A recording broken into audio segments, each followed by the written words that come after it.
السلام علیکم دوستو، انسائیڈ میں موزم فخر میں خوش آمدید۔ عمران خان کا سافٹ ویئر اپڈیٹ ہو گیا، بلکہ یوں کہنا چاہیے کہ وہ جو ہائیبرڈ سافٹ ویئر ان کے اندر انسٹال تھا اس کو اب ڈیلیٹ کر کے اس کی جگہ پر اوریجنل جو ان کا اپنا سافٹ ویئر ہے وہ انسٹال کر دیا گیا ہے۔ اور یہ اوریجنل سافٹ ویئر کی انسٹالیشن کے ساتھ ہی عمران خان صاحب کی طرف سے کچھ ایسے باتیں سامنے آئیں، کچھ ایسے اعترافات سامنے آئی، یا یوں کہیے کہ اس طرح کے پچھتاوے سامنے آئے ہیں کہ بندہ حیران رہ جاتا ہے۔ اور یہ انکشاف جو انہوں نے کل سے لے کر اب تک یعنی 24 گھنٹے کے دوران اوریجنل سافٹ ویئر انسٹال ہونے کے بعد کیا۔ لاہور تشریف لائے،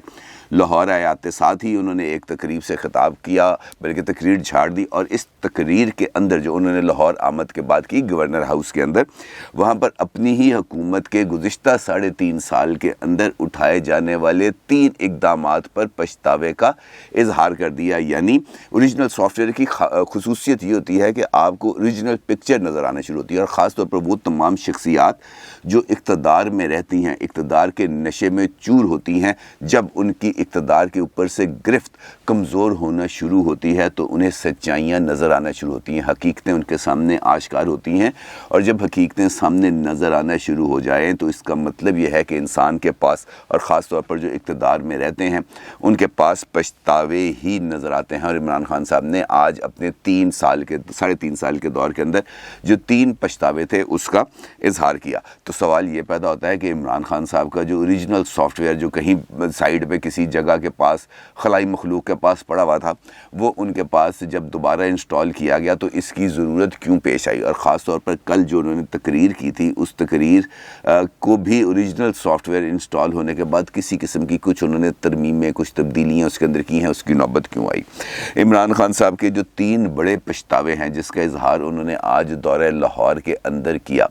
وہ 3 پچھتاوے کون سے ہیں، اور عمران خان صاحب کو ان 3 پچھتاووں کا ذکر کرنے کی ضرورت پیش کیوں آئی؟ اور خاص طور پر اس موقع پر جب وہ اپنی حکومت بچانے کے لیے اس وقت خود سرگرم ہو چکے ہیں، لاہور آئے ہیں، اور آج انہوں نے در چودھری پر دستک بھی دینی ہے اور ان سے درخواست کریں گے۔ آج جو خبر میں نے دیکھی ہے مختلف ویب سائٹ پر، اس کے اوپر لکھا ہوا ہے، اس کے اندر یہ لفظ لکھے ہوئے ہیں کہ عمران خان صاحب درخواست کریں گے چودھری برادران سے کہ ان کی حکومت کا ساتھ وہ نہ چھوڑیں اور اس مشکل گھڑی میں ان کا ساتھ دیں۔ خیر،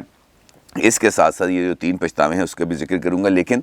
جو امپورٹنٹ ڈیولپمنٹ ہے وہ بھی عمران خان صاحب سے متعلق ہے، اور وہ بھی ہے آج اسلام آباد میں، اور اسلام آباد میں عدالت عظمیٰ میں یعنی سپریم کورٹ آف پاکستان میں۔ اور معاملہ تھا عمران خان صاحب کے سب سے چہیتی شخصیت، اور ایسی شخصیت کے بارے میں ہے جو دشنام کے اندر، یا عمران خان صاحب کا جو، یا پی ٹی آئی کا جو اوریجنل سٹائل ہے اس کو میڈیا پر آ کر سامنے بیٹھ کر ہر طرح سے پروجیکٹ کرنے کی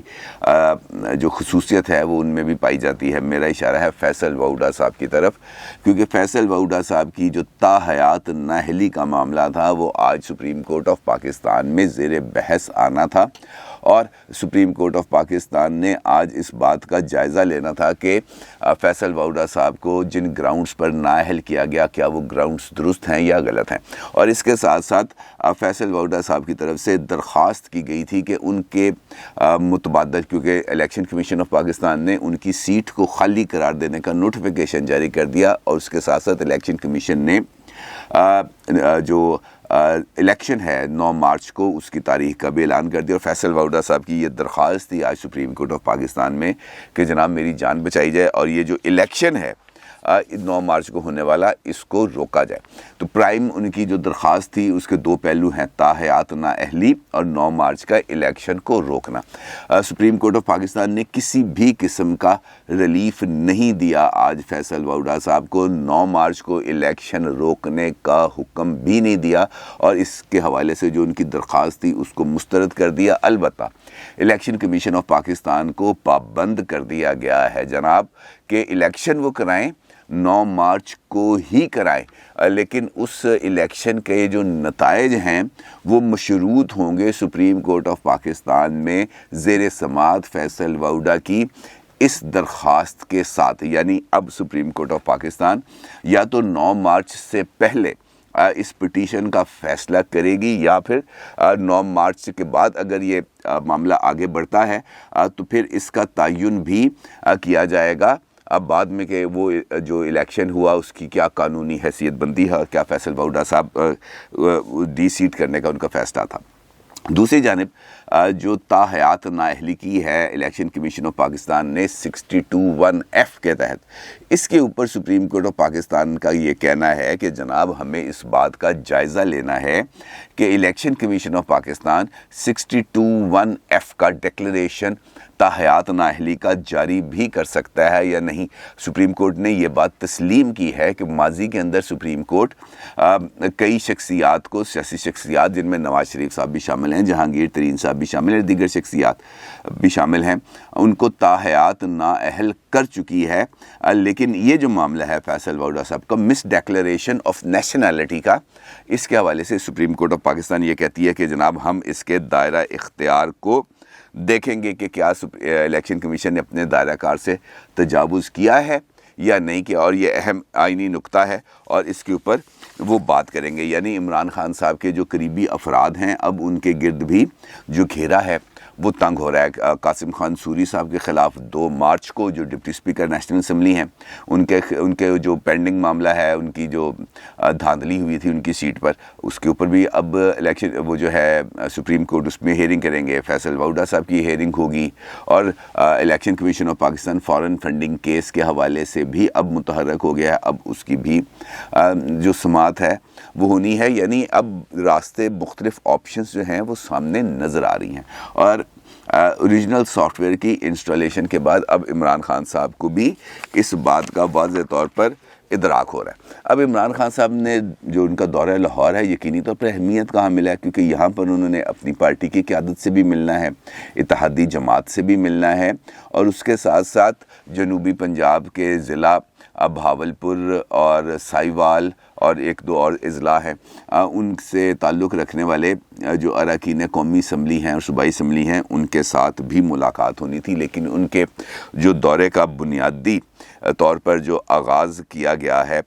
وہ انڈسٹریلسٹ کے ساتھ ملاقات میں کیا گیا، اور اس کے اندر عمران خان صاحب نے ایک انڈسٹریل پیکج کی اناؤنسمنٹ کی ہے، اور ان کا یہ کہنا تھا کہ ہمیں صنعت کاری کو فروغ دینا چاہیے تھا، اور یہ جو انڈسٹریلائزیشن ہے اس کے فیز کو آگے بڑھانا چاہیے تھا، اور اس کے ساتھ ساتھ انہوں نے 3 اہم اعترافات کیے،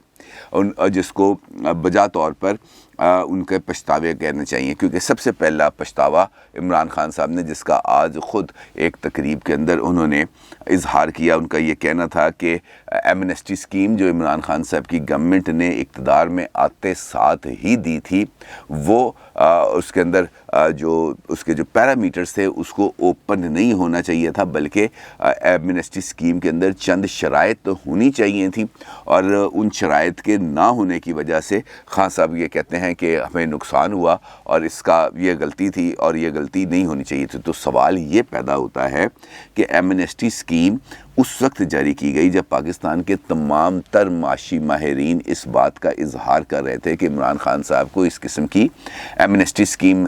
جاری نہیں کرنی چاہیے۔ پھر اس بات کا آئی ایم ایف کی طرف سے اظہار ہوا کہ جناب اگر آپ نے آئی ایم ایف کے پروگرام میں آنا ہے تو پھر آپ کو یہ جو ایمنسٹی اسکیم ہے اس سے پیچھے ہٹنا ہوگا، اس کو کلوز کرنا ہوگا۔ اور آپ کو یاد ہے کہ اقتدار میں آنے کے فوری بعد اسد عمر صاحب تھے وزیر خزانہ، جو اکنامک تھنک ٹینک ہیں یا اکنامک ہٹ مین ہیں عمران خان صاحب کی گورنمنٹ کے لیے، تو وہ یہ کہتے تھے کہ جناب ہم آئی ایم ایف کے پاس نہیں جائیں گے، اور آئی ایم ایف کے پاس نہ جانے کی وجوہات کے اندر ایک ایمنسٹی اسکیم والا معاملہ بھی شامل تھا۔ اور پھر خاصی دیر کے بعد جو پہلے قرضہ ملنا تھا سافٹ شرائط پر، وہ پھر $6 بلین وہ ملا بہت زیادہ سخت شرائط پر۔ تو بنیادی طور پر جو قصوروار تھے عمران خان صاحب نے ان کو وزارت خزانہ سے ہٹا تو دیا تھا، لیکن جو ڈیمیج تھا، جو نقصان تھا قوم کا، وہ ہو چکا تھا۔ لیکن اب بھی اگر وہ اس بات کو، پچھتاوے کو مان رہے ہیں تو یہ ایک امپورٹنٹ پوائنٹ ہے، اور یہ بات چونکہ ریکارڈ پہ آ رہی ہیں خود ان کی طرف سے، لہٰذا ان سے اب وہ پیچھے نہیں ہٹ پائیں گے۔ دوسرا، عمران خان صاحب یہ کہتے ہیں کہ انڈسٹریل پیکج کی اناؤنسمنٹ کے اندر بہت زیادہ تاخیر ہو گئی، 3.5 سال کا عرصہ لگا۔ جو پیکج آج لاہور کے اندر وہ انڈسٹریلسٹ کو دے رہے ہیں، یہ پیکج انہیں اپنا اقتدار میں آتے ساتھ ہی دے دینا چاہیے تھا، اور اس کے نتیجے میں وہ یہ بات مان رہے ہیں عمران خان صاحب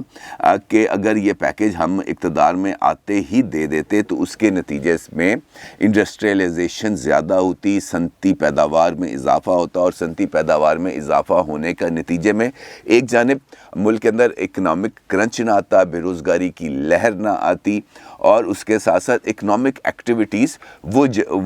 جاری رہتی، اس کے اندر بھی کسی قسم کا کوئی پرابلم نہیں آنا تھا۔ تو بنیادی طور پر عمران خان صاحب کے اقتدار میں آنے کے بعد جو اکنامک کرنچ آیا، جس کے نتیجے میں لاکھوں افراد بے روزگار ہو گئے، اور ایک مناسب انڈسٹریلائزیشن کی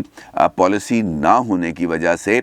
نقصان ہوا ملک کا، عمران خان صاحب نے آج اس بات کا اعتراف کر لیا، اور بٹوین دی لائنز انہوں نے اس بات کا بھی اعتراف کر لیا کہ ان کی طرف سے یا ان کی اکنامک ٹیم کی طرف سے جو ان کو معاشی ترقی اور اکنامک سچویشنز اور یہ جو انڈسٹری کے حوالے سے جو ان کو معلومات دی جا رہی تھیں، اس کے اندر یقینی طور پر کوئی خامی موجود تھی، کیونکہ جب تک بنیاد کے اندر اس خامی کو دور نہیں کیا جائے گا آگے بڑھا نہیں جائے گا۔ اور آج اگر انہوں نے ایک انڈسٹریلائزیشن کی پالیسی دی ہے، صنعتی پالیسی دی ہے، تو اگر یہ 3.5 سال پہلے ہو جاتی تو شاید پاکستان کے عوام پر اتنا زیادہ مہنگائی کا بم اور بے روزگاری نہ آتی جو پاکستانی قوم نے بھگتی ہے۔ تیسرا ان کا یہ کہنا تھا کہ یہ جو ہم نے پیکیج دیا ہے آج، انڈسٹریلائزیشن کی پالیسی تو الگ بات ہے، لیکن انڈسٹری کے لیے جو رعایتی پیکیج دیا گیا ہے یہ بھی ہمیں اقتدار میں آتے ساتھ ہی دے دینا چاہیے تھا۔ اس پیکیج کے اوپر میں بات کروں گا، لیکن آپ کو یاد ہے کہ کووڈ جب پہلی اس کی لہر آئی تھی تو اس لہر سے باہر نکلنے کے لیے عمران خان صاحب نے ایک پیکیج اناؤنس کیا تھا، اور اس کو جو کنسٹرکشن سیکٹر ہے اس کے لیے انہوں نے ایک پیکیج کی اناؤنسمنٹ کی تھی، اور جس کے لیے بھی بہت زیادہ ایمنسٹیز دی گئی تھیں، بہت زیادہ رعایتیں دی گئی تھیں، بہت زیادہ استثنیات دی گئی تھیں تاکہ لوگ یہ جو ہے کنسٹرکشن سیکٹر اس کے اندر انویسٹمنٹس بھی کریں، اور یہ جو کنسٹرکشن کی ایکٹیویٹیز ہیں جب یہ آگے بڑھیں گی تو اس سے ریلیٹڈ جو ویلیو ایڈیشن کی انڈسٹریز ہیں وہ بھی کام پہ لگ جائیں گی۔ لیکن وہ جو یہ جو کنسٹرکشن پیکیج تھا عمران خان صاحب کا، یہ پیکیج میرے خیال ہے لاسٹ ایئر دسمبر میں ختم ہوا ہے، تو اس کے بھی ان کے پاس کوئی اعداد و شمار درست ہو جائیں تو شاید اگلی تقریر کے اندر وہ اپنا اس کا بھی اظہار کریں کہ اتنی کھلی کنسٹرکشن پالیسی دینے کا بھی نقصان ہوا، کیونکہ اس کی وجہ سے یہ جو بہت زیادہ ہماری جو زمینوں کے اوپر جو کنسٹرکشنز ہو رہی ہیں اس کا بھی ان کو بہت زیادہ نقصان ہوا۔ اب یہ جو پیکیج دیا ہے آج انہوں نے، اس کے اندر ان کا یہ کہنا ہے کہ یہ جو پیکیج ہے یہ بالکل گیم چینجنگ ہوگا، اور اس کے نتیجے میں پاکستان کی ایکسپورٹس جو ہیں وہ روانڈا، ویتنام، بنگلہ دیش، بھارت اور چین کی طرح تیزی کے ساتھ اوپر جائیں گی، کیونکہ پاکستان کی برآمدات اس وقت بڑھ نہیں رہی، کم ہو رہی ہیں۔ 5 سال تک کے لیے ان کا یہ کہنا تھا کہ ہم ٹیکسوں کی چھوٹ دیں گے، اور خاص طور پر یہ جو اسمال اور میڈیم انڈسٹریز ہیں ان کے لیے اور آئی ٹی سیکٹر کے لیے، اور اس کے ساتھ ساتھ ان کا یہ کہنا ہے کہ اس کے نتیجے میں اوورسیز بھی پاکستان کے اندر انویسٹمنٹ کریں گے، اور 90 لاکھ لوگوں کو اس کا فائدہ ہوگا، اور شاید ان کے لیے روزگار کے نئے مواقع پیدا ہوں گے۔ مختلف سی بات ہے، لیکن دیر کر دی ہے خان صاحب نے اب، کیونکہ کل جو انہوں نے اپنا سافٹ ویئر اپڈیٹ کرایا وہ کچھ دیر پہلے اگر ہو جاتا تو شاید کچھ سال 1.5 سال پہلے ہو جاتا تو شاید آج ہمیں یہ دن نہ دیکھنے پڑتے، لیکن وہ سافٹ ویئر کو بھی اپ ڈیٹ جس ٹائم پہ کیا گیا اس ٹائم کے اوپر بھی بہت زیادہ سوالیہ نشان ہے، اور خاص طور پر وہ تقریر جو کل تاخیر سے منظر عام پر آئی،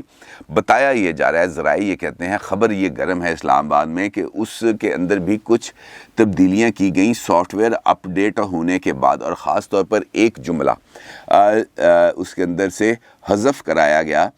اس تقریر میں سے، اور وہ جملہ تھا کہ کچھ قوتیں اپوزیشن کے ساتھ مل کر میری حکومت کو غیر مستحکم کرنے یا اس کو گھر بھیجنے کی کوشش کر رہی ہیں، اور میں ان کو خبردار کرنا چاہتا ہوں کہ وہ باز رہیں۔ اس قسم کا کوئی جملہ ہے جو بتایا جا رہا ہے کہ جناب یہ جملہ بولا گیا تھا تقریر کے اندر، اور جب ایک اہم ملاقات ہوتی ہے اور اس ملاقات کے اندر کچھ سافٹ ویئر کو اپڈیٹ کیا جاتا ہے یا واضح طور پر پیغام دے دیا جاتا ہے کہ جناب یہ معاملہ، یہ جو ہے سیاسی معاملہ، یہ آپ نے خود دیکھنا ہے، we have nothing to do with all of this, تو اس کے بعد جو پیغام اوریجنل سافٹ ویئر انسٹال کرتے ہوئے دیا جاتا ہے، جو کمانڈ دی جاتی ہے، اس کمانڈ کے مطابق یہ جو جملہ ہے یہ اس تقریر سے حذف کیا جاتا ہے۔ اس کے بعد اس تقریر کو دوبارہ سنا جاتا ہے، دکھایا جاتا ہے، اس کی منظوری لی جاتی ہے شاید، اور اس کے بعد اس تقریر کو نشر کیا جاتا ہے۔ اور یہ جو تاخیر ہے اس کے پیچھے کچھ اس قسم کی وجوہات بھی شامل تھیں۔ اب اگر اس سارے جو سیکوینس ہے اس پر اگر ہم غور کریں تو کچھ چیزیں ہمارے سامنے آ رہی ہیں کہ اب ہر ایک چیز کو، ہر ایک معاملے کو اس کے متعلقہ باکس کے اندر یا اس کے دائرہ کار کے اندر فٹ کرنے کی کوشش کی جا رہی ہے، اور عمران خان صاحب کو بھی انہی کے دائرہ کار میں فٹ کرنے کی کوشش کی گئی ہے۔ اب دیکھنا یہ ہے کہ عمران خان صاحب کی چودھری برادران کے ساتھ ملاقات کیسی رہتی ہے، اور کیا وہ اپنی حکومت کے لیے ایک اور لائف لائن لینے میں کامیاب ہو جاتے ہیں یا نہیں۔ یہ بہت امپورٹنٹ ہے۔ انشاءاللہ اگلے ویلاگ کے اندر اس کے اوپر ذرا تفصیل سے بات کریں گے۔ اپنی رائے کا ضرور اظہار کیجیے گا۔ آپ کا بہت شکریہ۔ اللہ حافظ۔